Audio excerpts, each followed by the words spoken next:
Hello, hello, bonjour à tous, Mbolo Samba, j'espère que vous vous portez bien aujourd'hui. D'abord, laissez-moi vous dire que je suis très heureuse de vous retrouver pour ce petit moment de détente et de découverte, toujours en lecture. Voilà.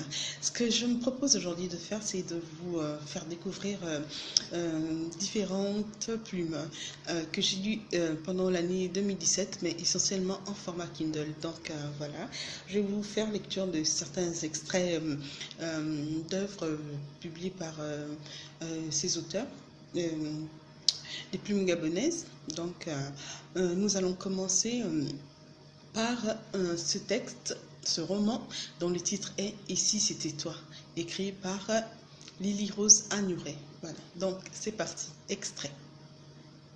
Alika, c'est au premier regard, en un claquement de doigts, qu'elle m'a ouvert ses jambes.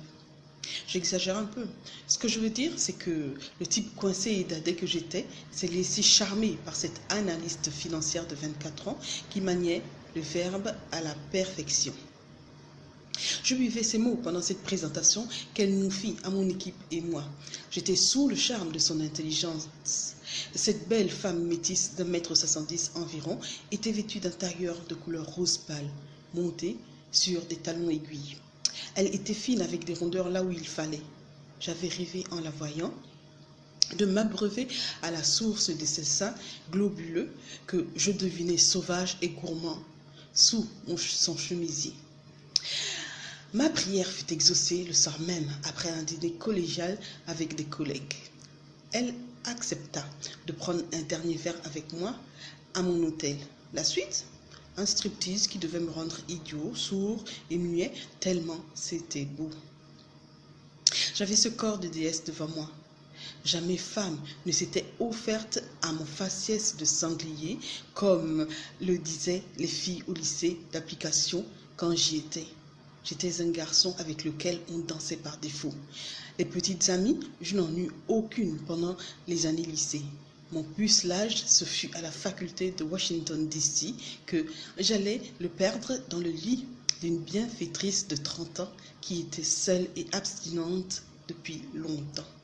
Imaginez donc ma tête en voyant le corps d'Alika se mettre à danser le zouk-là planté sur ma verge en érection.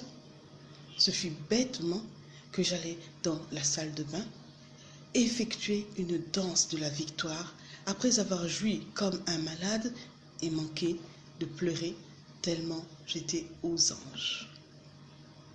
Alika, je dois dire qu'avec elle, c'était beau, fort et chaud.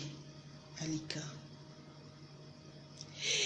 Et si je revoyais un peu mes priorités, après tout, je suis très loin de Portland et Joyce est enceinte jusqu'au cou. Elle ne risque donc pas de venir me débusquer ici si je décide de rester 5 jours de plus pour aller de nouveau à l'assaut de la forteresse d'Alika. J'ai envie de nouveau de visiter sa caverne au plaisir. J'ai de nouveau envie de titiller ses seins, de me perdre entre ses jambes à la recherche de son clitoris. En quelques mots, j'ai envie de m'amuser avant de lui dire adios. Après tout, c'est une forteresse tellement facile à prendre. Je claque les doigts et elle enlèvera elle-même ses vêtements pour me supplier d'étancher sa soif. Et même si d'autres ont pris l'affaire au sérieux et se sont amusés avec ce corps qui était le mien par le mariage, je saurais effacer leurs traces.